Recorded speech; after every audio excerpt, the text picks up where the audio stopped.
Dear student, मैं शिव शंकर.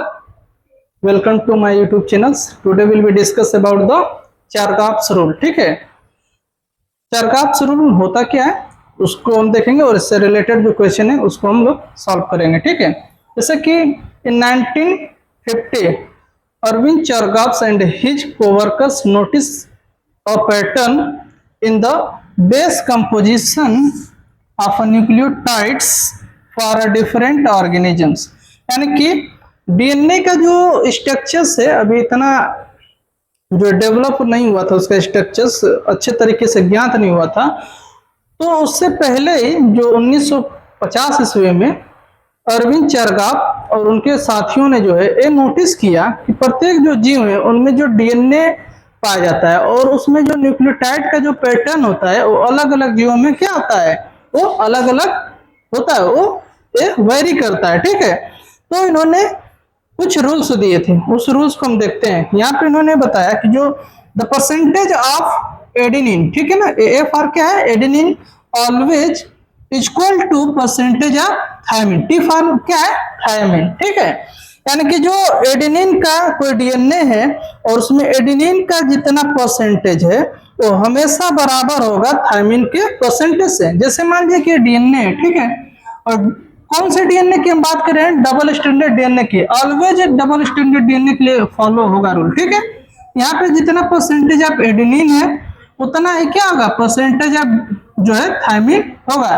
तो यहाँ पे जो मान लीजिए कि डीएनए का स्ट्रैंड है और इसमें जो है एडेनिन की संख्या जो है वो क्या है 50%, तो इसमें थायमिन की भी संख्या कितनी होगी, वो 50% होगी या 50 होगी. ठीक है, मान लीजिए 50 है तो इसका जो है एडेनिन की संख्या 50 है तो थायमिन की संख्या कितनी होगी 50, और परसेंटेज में कह दें यहाँ पे परसेंटेज. ठीक है, दूसरा रूल क्या है कि the percentage of cytosine, C for क्या है cytosine, always equal to the percentage of guanine, G for क्या है ग्वानिन. यानी कि जितना परसेंटेज है किसी स्ट्रैंड में डीएनए के साइटोसिन का उतना ही परसेंटेज किसका होगा, ग्वानिन का होगा. ठीक है, तीसरा रूल इनका यह कहता है कि the percentage of adenine plus thymine is equal to not, ठीक है ना, सी प्लस जी.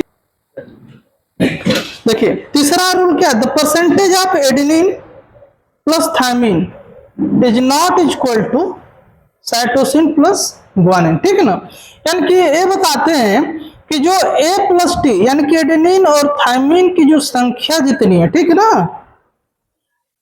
वो कभी भी बराबर नहीं हो सकती साइटोसिन और ग्वानिन की. ठीक है ना, यानी कि जितना एडेनिन और थायमिन है ये कोई जरूरी नहीं है कि उतना ही साइटोसिन और ग्वानिन हो. ठीक है ना, जैसे मान लीजिए कि डीएनए है, ठीक है, और डीएनए में यहाँ पे ए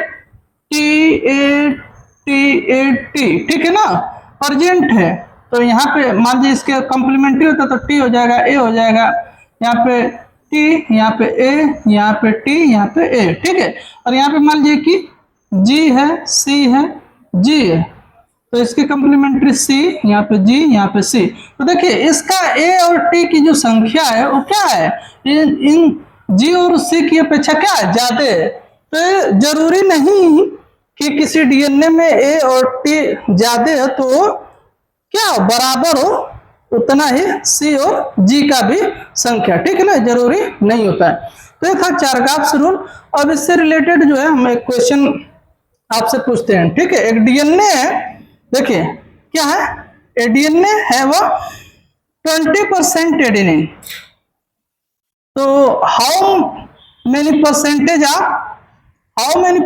ऑफ थायमिन, साइटोसिन और ग्वानिन. ठीक है, एक क्वेश्चन है, मतलब एक डीएनए है हमारा, उसमें एडेनिन की संख्या कितनी बता रखी है 20% बता रखी है, तो उस डीएनए में थायमिन, साइटोसिन और ग्वानिन का परसेंटेज कितना होगा. ठीक है, तो इसको हम आपको बताते हैं. जैसे मान लीजिए कि ए प्लस टी, ठीक है, जितना ए होगा उतना ही क्या होगा टी होगा. तो ए का संख्या हमको पता है कितना है 20 है और प्लस टी. यहाँ पे हमको सी और प्लस जी का भी पता करना है। तो मान लीजिए कि जितना ए है उतना ही क्या होगा टी, तो टी की संख्या कितनी हो जाएगी 20 हो जाएगी। तो ये 20 दोनों मिलकर कितने हो जाएंगे 40, और यहाँ पे एक क्या हो जाएंगे 40 हो जाएंगे, और जी प्लस सी तो कितना बचा 30 सी हो जाएगा, और 30 क्या हो जाएगा ये हो जाएगा 30 आपका ग्वानिन हो जाएगा। ठीक है, ग्वानिन की संख्या भी कितनी हो जाएगी 30, तो एक इक्वल टू कितना हो जाएगा ये हो जाएगा 60, यानी कि इसमें एडेनिन की संख्या 20 है, तो थायमिन की संख्या, थायमिन बराबर कितना हो जाएगा 20, और यहाँ पे साइटोसिन बराबर कितना होगा 30, और ग्वानिन की भी मात्रा कितनी हो जाएगी वो हो जाएगा 30। तो ये था इसका आंसर। अब आगे हम जो है दूसरा क्वेश्चन आपको बताते हैं। देखिए, एक एनसीईआरटी की जो बुक में क्वेश्चन दिया गया है, if A double standard DNA has 20% of cytosine, ठीक है, यानी कि एक डबल स्टैंडर्ड डीएनए है जिसमें साइटोसिन का परसेंटेज कितना दिया है 20%, calculate the percentage of adenine in DNA. ठीक है, यानी कि जो साइटोसिन का परसेंटेज है वो 20% है, तो हमको एडेनिन का जो है परसेंटेज बताना है। ठीक है, तो यहाँ पे C plus G equal to कितना दिया सी का वो दिया है 20। ठीक है, तो इसकी मात्रा भी कितनी होगी 20 होगी, जी का भी है ना, क्योंकि जितना सी रहेगा उतना जी रहेगा, तो 20 प्लस 20 इक्वल टू कितना हो जाएगा 40। ठीक है, यहाँ पे फिर दूसरी हम बात करेंगे कि एडेनिन, एडेनिन का हमको नहीं पता है, और यहाँ पे थायमिन भी हमको नहीं दिया है। ठीक है, तो यहाँ पे 40 है, तो यहाँ पे हम क्या करेंगे 30 अगर रख देते हैं एडेनिन की जगह पे और थायमिन की जगह पे 30 इक्वल टू कितना हो जाएगा ये हो जाएगा 60, यानी कि एडेनिन का जो परसेंटेज है यहाँ पे वो कितना होगा वो होगा 30, कितना होगा 30% है, ये आपका क्या हो जाएगा वो हो जाएगा आंसर।